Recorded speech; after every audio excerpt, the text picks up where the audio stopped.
પદ્ધરમાં 4 કરોડથી વધુના વિદેશી દારૂ પર ફરી વળ્યું બુલડોઝર। પદ્ધર પોલીસ સ્ટેશન નજીક સરકારી પડતર જમીનમાં દારૂનો નાશ કરાયો। પદ્ધર 1 અને માધાપર 5 પોલીસના કુલ 6 પ્રોહિબિશન કેસના જથ્થાનો નાશ કરાયો।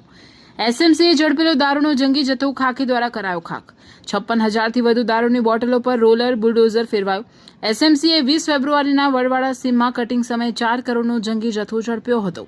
પશ્ચિમ કચ્છ પોલીસે કોર્ટમાંથી કાયદેસર પ્રક્રિયા પૂર્ણ કર્યા બાદ આજે દારૂનો નાશ કર્યો। ભુજ પ્રાંત નશાબંધી અને આબકારી વિભાગ પીઆઈ અને ડીવાયએસપી પીઆઈ પીએસઆઈ સહિત પોલીસ અધિકારીઓ હાજરી દારૂનો નાશ કરાયો। આજ રોજ અહીંયા પદ્ધર પોલીસ સ્ટેશનની પાછળના સરકારી પડતર જમીનનું મેદાન છે ત્યાં કુલ 2 પોલીસ સ્ટેશન, માધાપર પોલીસ સ્ટેશનનો 1 ગુનો અને પદ્ધર પોલીસ સ્ટેશનના 6 ગુના, એમ કુલ 7 ગુનાઓમાં જે તે સમયે પકડાયેલી 56,000 બોટલ અને આશરે 4 કરોડ રૂપિયાના દારૂનો નાશ આજે કરવામાં આવ્યો।